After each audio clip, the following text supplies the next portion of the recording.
Telugu Desam party senior నేత, organising secretary, రాజకీయాల్లోకి రాకముందు ప్రతిష్టాత్మకమైన ఇస్రోలో సీనియర్ సైంటిస్టుగా, నాసాలో సీనియర్ ఇంజనీర్గా, ఇంకా అమెరికాలో వివిధ దేశాల్లో ప్రతిష్టాత్మకమైన యూనివర్సిటీల్లో బిజినెస్ కన్సల్టెంట్గా అనేక హోదాలు నిర్వహించిన చందు సాంబశివరావు గారితో ఐ డ్రీమ్ ఇంటర్వ్యూ. నమస్కారం సాంబశివరావు. నమస్కారం సార్. చెప్పండి, మీరు అంటే అత్యధిక విద్యార్థికులు మీరు, అంటే బహుశా నేర్కోవటం 3-4 మాస్టర్స్ డిగ్రీస్ ఉన్నాయి. మీరు అమెరికాలో చదువుకున్నారు, అక్కడ యూనివర్సిటీస్లో టీచ్ చేశారు, కన్సల్టెంట్గా ఉన్నారు, తర్వాత ఇస్రోలో పనిచేశారు, నాసాలో పనిచేశారు. ఇవన్నీ వదిలిపెట్టుకొని సడన్గా మీరు 2004లో ఇక్కడ ఏదో దుగ్గిరాల్లో కంటెస్ట్ చేయడానికి సడన్గా దిగారు. But that was wrong time, I think. Maybe అంటే అప్పుడు తెలుగుదేశం ఉన్నటువంటి పరిస్థితుల్లో so what made you to come in to the politics అండి? వెల్, ముందుగా నాకు ఈ టైం ఇచ్చి నాతో మాట్లాడుతున్నందుకు మీకు, మీ బృందానికి ధన్యవాదాలండి. మీరన్నట్టుగా I think I'm reasonably educated. విద్యాధికులు అంటే ఏంటో దాని అర్థం నాకు తెలియదు, కానీ నేను డెఫినెట్గా ఇండియాలో ఆర్ఈసీలో చదువుకున్నాను. ఇప్పుడు ఎన్ఐటి అంటున్నారు. తర్వాత కొన్నాళ్ళు ఇస్రోలో సైంటిస్ట్గా పనిచేశాను. అక్కడ నుంచి అమెరికా వెళ్ళాను. అమెరికాలో యూనివర్సిటీ ఆఫ్ కెంటాకీలో మాస్టర్స్ చేశాను. University of Maryland at college park, very distinguished university. దాంట్లో పిహెచ్డీ కని జాయిన్ అయ్యి చివరిలో ఇంకో 3-4 మంత్స్లో నేను డిఫెన్స్ అయిపోద్ది, నాకు పిహెచ్డీ వస్తుంది అనుకున్న టైంలో నాసా నుంచి డాక్టర్ బ్యారీ జాకబ్స్ గారు పరిచయం అవటం, ఆయన ఒక జాబ్ ఆఫర్ చేయటం, అది ఇంటర్నెట్ అప్పుడప్పుడే వృద్ధిలోకి వస్తున్నటువంటి ఇవాల్వ్ అవుతున్న టైంలో పేపర్లెస్ ప్లానెట్, అసలు మనం ఆఫీసులో పేపర్ వాడకుండా ఒక మంచి అప్లికేషన్ తయారు చేయాలనే ప్రపోజల్తో ఆయన నాతో మాట్లాడినప్పుడు it was very exciting times engineers అందరికి కూడా. నేను అలా మా యూనివర్సిటీలో లీవ్ తీసుకుని 6 months వెళ్తాను, 1 year వెళ్తాను, మళ్ళీ వెనక్కి వచ్చి నా పిహెచ్డీ చేసుకోవచ్చని నేను నాసాలో జాయిన్ అయ్యాను. ఆ project 6 months, 8 months, 1 year, 2 years, 3 years అలా సాగింది. ఇక నేను కూడా మళ్ళీ వెనక్కి వచ్చి నా పిహెచ్డీ కంటిన్యూ చేయాలి, దాన్ని డిఫెండ్ చేయాలనే ఆ ఇంట్రెస్ట్, ఆ రెండు కూడా మ్యాచ్ అవ్వలేదు. నేను నాసాలో కంటిన్యూ అయ్యాను. పైగా మన ఇండియా నుంచి వెళ్ళిన స్టూడెంట్స్ అందరికి కూడా మనం F1లో వెళ్తాం, తర్వాత మళ్ళీ ఓపీటీ అంటారు, తర్వాత వీసా స్టేటస్ మార్చాలి. ఈ క్రమంలో ఏమైందంటే నేను నాసాలో ఉండటం, నాకు గ్రీన్ కార్డు రావటం, ఆ ప్రక్రియలో నేను ఉండిపోయాను. వెనక్కి వెళ్ళి నేను పిహెచ్డీ తీసుకోలేదు. కాబట్టి యూనివర్సిటీ ఆఫ్ మేరీల్యాండ్ వాళ్ళు మళ్ళీ ఇంకొక ఎంఎస్గా దాన్ని ఇచ్చేసారు ఆటోమేటిక్గా. It was actually my PhD work. ఆ తర్వాత జాన్స్ హాప్కిన్స్లో ఎంబీఏ చేశాను. ఇవన్నీ చేస్తూనే పని కూడా చేశాను. I was also working simultaneously. అది American as it was a very ఇప్పుడు కూడా అమెరికన్ మోడల్లో ఆ ఫ్లెక్సిబిలిటీ ఉంది. మీరు చదువుకోవడం అంటే 100% చదువుకోవడం అనే కాదు, మీరు చదువుకోవచ్చు, పని చేయొచ్చు, చదువుకోవచ్చు. రెండు కూడా ప్యారలల్గా మీకు ఏజ్తో సంబంధం లేకుండా, రేస్, క్రీడ్ అండ్ కలర్తో సంబంధం లేకుండా అందరికీ అవకాశాలు ఇచ్చే కంట్రీ అమెరికా. సో అది వద్దాం తర్వాత. అక్కడ అది చేస్తూ ఉండగా I don't know who proposed, how it came out. నేను మా ఊరు చుట్టుపక్కల మాత్రం కొంత సోషల్ వర్క్ చేసిన మాట వాస్తవం. ఆ రోజుల్లో అది ప్యూర్లీ సోషల్. మీ ఊరు ఏదండి? చదలవాడ, కాకర్లమూడి, చదలవాడ రెండు ఒకే ఊరు. దుగ్గిరాల నియోజకవర్గంలోనా? అది వేమూరు మండలం, వేమూరు నియోజకవర్గంలో ఉంటుంది. తెనాలి నుంచి 6 kilometers దూరం టువర్డ్స్ ఈస్ట్ ఉంటుందండి. మా ఊరు పక్కనంతా కూడా దుగ్గిరాల. మాది లాస్ట్ విలేజ్ అనుకోండి, మాది బోర్డర్ విలేజ్ దుగ్గిరాలకి వేమూరుకి. అక్కడ మేము స్కూల్ కట్టడం, కొంతమంది పిల్లలకి ఎడ్యుకేషన్. అప్పుడు జన్మభూమి కార్యక్రమం ద్వారా ఇన్స్పైర్ చేశారా? నేను 98లో స్టార్ట్ చేసామండి, 97-98లో.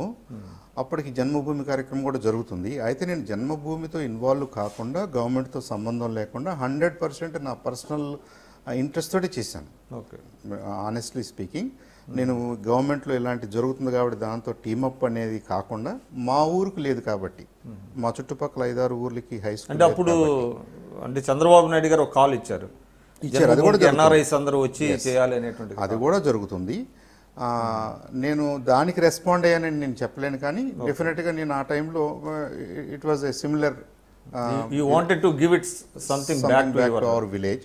మా వాళ్ళు అడిగిన దాన్ని బట్టి, మా పెద్దలు అడిగిన దాన్ని బట్టి నేను చేశాను. అది కొంతమంది పొలిటీషియన్స్కి ప్రాబ్లీ ఎలా అర్థమైందంటే, ఈయన ఇంత వర్క్ చేస్తున్నాడు కాబట్టి ఈ విలేజెస్లో ఈయనకేదో పొలిటికల్ అంబిషన్స్ ఉండి ఉండొచ్చు అనే వాదన బహుశా పార్టీలో జరిగి ఉంటుంది.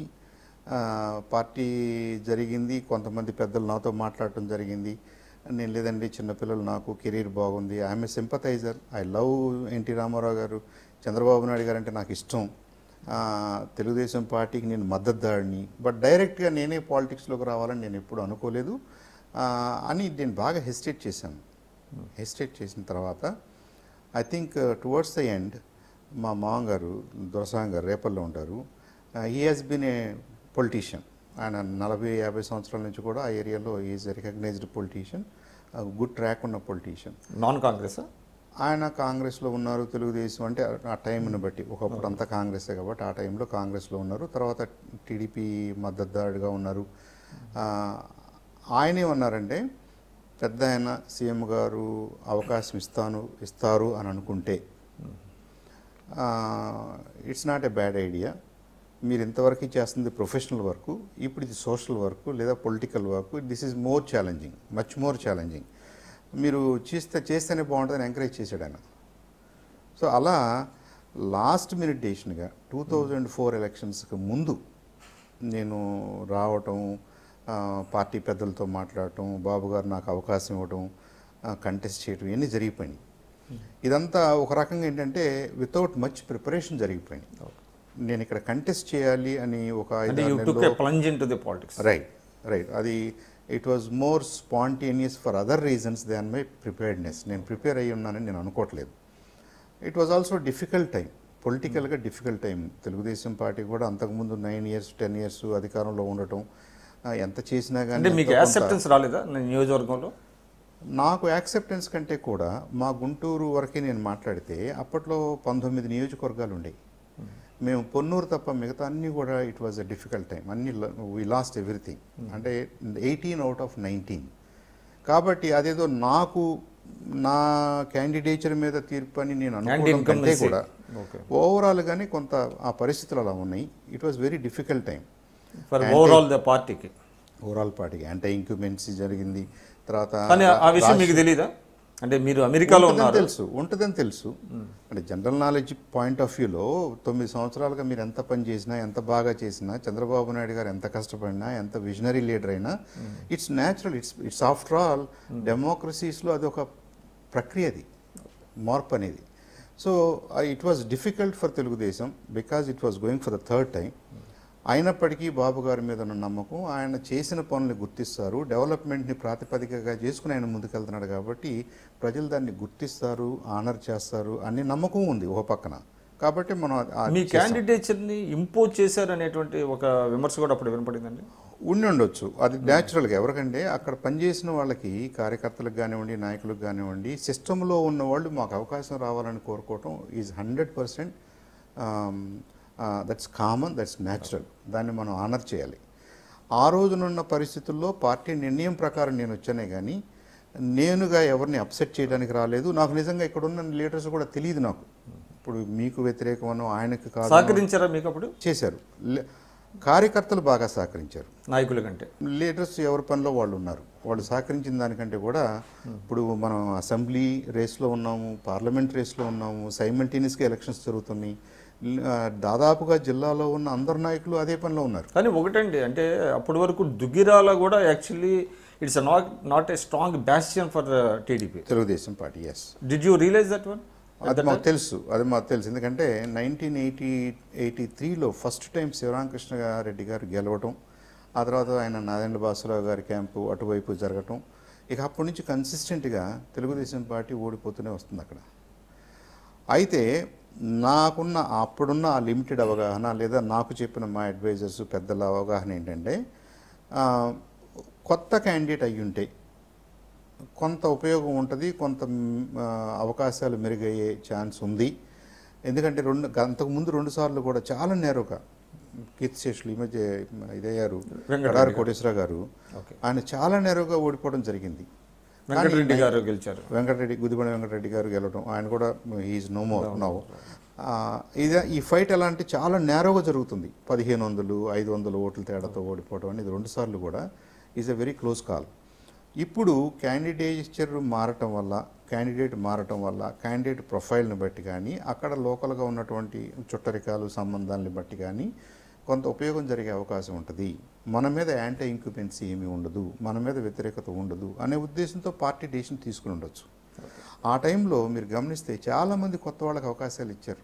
తెలుగుదేశం పార్టీలో మాకు ఇక్కడ డాక్టర్ టీవీ రావు గారని, తర్వాత పెదకూరపాడు కొత్త క్యాండిడేట్ వచ్చారు. రకరకాలుగా మనకి చాలా వినూత్నమైనటువంటి రిస్క్ తీసుకుంటూ కొత్త క్యాండిడేట్స్కి అవకాశం ఇచ్చారు. పార్టీ అవకాశం ఇచ్చింది. దాన్ని కూడా గౌరవిస్తూ నేనేమనుకున్నానంటే, ఇక్కడ ఉండి ఈ సిస్టమ్ని నేర్చుకుని అర్థం చేసుకుని ఏదో ఒక రోజుకి దుగ్గిరాలకి మనం సేవ చేస్తూ గెలవాలి, ఈ కార్యకర్తలందరికీ వీళ్ళ కోరికను మనం తీర్చగలగాలి అనే పాయింట్లో 2004 నుంచి 2009 వరకు నేను ఉండిపోయాను. సో మళ్ళీ రావటం అనేది ఒక రకంగా ఈయన హర్రీబర్రీగా జరిగిపోయినప్పటికీ, పూర్తిగా అవగాహన లేకుండా జరిగినప్పటికీ, ఆ తర్వాత ఇక్కడ ఉండి ఇక్కడ పనిచేయాలనేది మాత్రం పూర్తి అవగాహనతో with whole hearted it was my decision. దానికి నేను మా పార్టీ అధ్యక్షులు బాబు గారిని రిక్వెస్ట్ చేసినప్పుడు ఆయన కూడా నాకు ఆ ఛాన్స్ ఇచ్చారు. మీరు కెరీర్ చూసుకోండి, పిల్లల్ని చూసుకోండి, మీకు పర్వాలేదు ఇక్కడ ఉంటానంటే ఉండండి, లేదు ఏదైనా ఇబ్బంది ఉంటే it is your. He kept all options open. నేను ఆయన నిజంగా రిక్వెస్ట్ చేసి ఆయన అయితే చెప్పలా, ఆయన it was up to me అన్నట్టుగా చాయిస్ మీకు వదిలేశారు. నేను నిజంగా రిక్వెస్ట్ చేసి, లేదండి I want to be with you, I want to learn this, నేను ఇది నేర్చుకుంటాను. మీకు అది వెరీ లూక్రేటివ్ కదా సార్, అంటే మీ కెరీర్ వైజ్గా personally it was very lucrative. The position I was in 2004 యుఎస్లో నేనున్న పొజిషను, నా పర్సనల్గా నా ఫ్యామిలీ, మా మిసెస్ కెరీరు, నా కెరీరు, 2 పిల్లలు, it was more like A well settled life. దాంట్లో ఏమి సందేహం లేదు.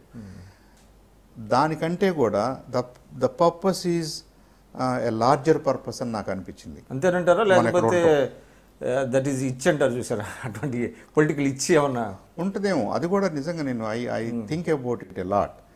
ఇంత డిఫికల్ట్ టైమ్స్లో కూడా 10 సంవత్సరాలు మనం అపోజిషన్లో ఉంటూ కూడా మనం ఇదే పోరాటం చేస్తున్నామంటే దేనికోసం? పర్సనల్గా మనకి ఎంత గెయిన్ వస్తుంది, ఏం గెయిన్ వస్తుంది. ఒక పక్కన మన చేతిలో ఉన్న కెరీర్ అయితే డిస్టర్బ్ అవుతుంది, ఫ్యామిలీ డిస్టర్బ్ అవుతుంది, పిల్లలు డిస్టర్బ్ అవుతున్నారు. స్టిల్ ఇదేదో దీన్ని పట్టుకుని దీన్ని సాధించాలనే ఒక బలమైన కోరిక అయితే మాత్రం ఉండిపోయింది. సో యూ హావ్ నో ఈ బలమైన కోరికని బయట ఉన్న వాళ్ళు ఇచ్చిగా అనుకుంటారేమో, కానీ ఫీల్ అవుతూ పనిచేస్తున్న వాళ్ళకి మాత్రం ఇది ఒక ఛాలెంజ్గానే ఉంటుందని నేను అనుకుంటున్నాను. అందరికీ, any candidate who contest once, దీని సంగతి తేల్చుకోవాలి. Once you tasted that the political flavour, ఆ ప్రజలు క్యాంపెయినింగ్ మన దగ్గరికి 100 మంది 1000 మంది రావటం, మాట్లాడటం, ఆ 10 రోజుల్లోనే your entire perceptions are so different. This is the real challenge అనిపిస్తుంది. గెలుపోవటంలో అనేది మన చేతుల్లో లేదు. Of course we have to work hard, వీళ్ళందరినీ ఒప్పించాలి, మెప్పించాలి, then only we can be there representative. That means you derived a lot of pleasure from the public life. Yes, I still ఇప్పటికి కూడా నేను ఉదయం లేచి స్నానం చేసి బట్టలు వేసుకుని my first goal is okay, వాళ్ళు ఎవరో రమ్మన్నారు, ఆ ఊరు వాళ్ళు రమ్మన్నారు, ఈ ఊరు వెళ్ళాలి, ఆ ఫంక్షన్ ఉంది, ఈ పార్టీ కార్యక్రమం ఉంది, అక్కడ మీటింగ్ ఉంది, అదే ఆలోచిస్తాను నేను. ఎందుకంటే I want to master this. ప్రజల్ని చదవాలి, ప్రజల్ని అర్థం చేసుకోవాలి, వాళ్ళకి మనవంతుగా మనం హెల్ప్ చేయగలగాలి. దానికి నేనున్న ప్లాట్ఫామ్ తెలుగుదేశం పార్టీ సహకరించుద్ది. ఇది మంచి ప్లాట్ఫామ్ అనేది నాకు అప్పుడు అనిపించింది, ఇప్పుడు అనిపిస్తుంది. దాంట్లో ఏం మార్పు లేదు. బట్ రోజులు గడిచే కొద్దీ ఏమనిపిస్తుంది అంటే, చూసేవాళ్ళకి ఏమనిపిస్తుంది అంటే, ఈయనకి నిజంగానే మీరన్నారే ఇదేదో ఇచ్చితో చేస్తున్నాడేమో అనుకుంటారు. ఇచ్చి కాదు. I think in my mind it's more like A challenge. I have to learn this, I have to please them, I have to convince them, one day I have to represent them. నమస్కారం అండి, నా పేరు చందు సాంబశివరావు. నేను తెలుగుదేశం పార్టీలో కార్యనిర్వాహక కార్యదర్శి అంటే organising సెక్రటరీగా పనిచేస్తున్నాను. యాజ్ ఎ ప్రాక్టీసింగ్ పొలిటీషియన్ నా అనుభవాల్ని, నా ఆశయాల్ని, నేను ఆశిస్తున్నది ఐ డ్రీమ్ వారితో పంచుకోవడం జరిగింది. అలాగే వ్యక్తిగతంగా నేనేం చదువుకున్నాను, ఎక్కడ చదువుకున్నాను, ఏం చేశాను, ఎలా రాజకీయాల్లోకి వచ్చాను, రాజకీయాల్లోకి వచ్చి నేనేం చేయగలిగాను, ఏం ఆశిస్తున్నాను, ఇవన్నీ కూడా senior journalist, very respected journalist Vikram గారు నాతో మాట్లాడటం జరిగింది, అడగటం జరిగింది. నేను విత్ మై హార్ట్, హోల్ హార్టెడ్గా 100% నిజాలు ఉన్నవే మాట్లాడడానికి ట్రై చేశాను. వ్యక్తిగతంగా ఎవరి మీద నాకు ద్వేషం కానీ, ఇబ్బంది కానీ, లేదంటే ఎవరో ఏదో చేశారనే కోపం కానీ నాకు ఎప్పుడూ లేదు. ఏ పార్టీలో ఉన్నా, ఏ సంస్థలో పనిచేసినా మనందరం కూడా అందరి కోసం పనిచేయాలనే సదుద్దేశంతో చేయాలనేది నా కోరిక. దానికి డెమోక్రసీ, ప్రిన్సిపల్స్ ఆఫ్ డెమోక్రసీ ఎంతో ఉపయోగపడుద్ది. కాబట్టి ప్రజాస్వామ్య వ్యవస్థను గౌరవించుకుంటూ ప్రజాస్వామ్య వ్యవస్థలో మనందరం పనిచేయాలని, మన పార్టీలు ఏవైనా, మన విధానాలు ఏవైనా, మన ఇంట్రెస్ట్లు ఏవైనా, మనకు నచ్చింది ఏదైనా సరే అల్టిమేట్గా we should yield for democratic principles. ప్రజాస్వామ్య ప్రిన్సిపల్స్కి, ప్రజాస్వామ్య వ్యవస్థకి ఈల్డ్ అవుతూ మనం కలిసి పనిచేయాలనేది నా కోరిక. ఇంతవరకు వాచ్ చేసినందుకు మీ అందరికీ ధన్యవాదాలు. అలాగే నా మాటల్లో కానీ, నా ఆలోచన విధానంలో కానీ, లేదా నేను చెప్పదలుచుకున్న దాంట్లో నేను చెప్పలేకపోయింది కానీ ఏదైనా ఉంటే ఫీడ్బ్యాక్ ఇవ్వగలరని ఆశిస్తున్నాను. Thank you.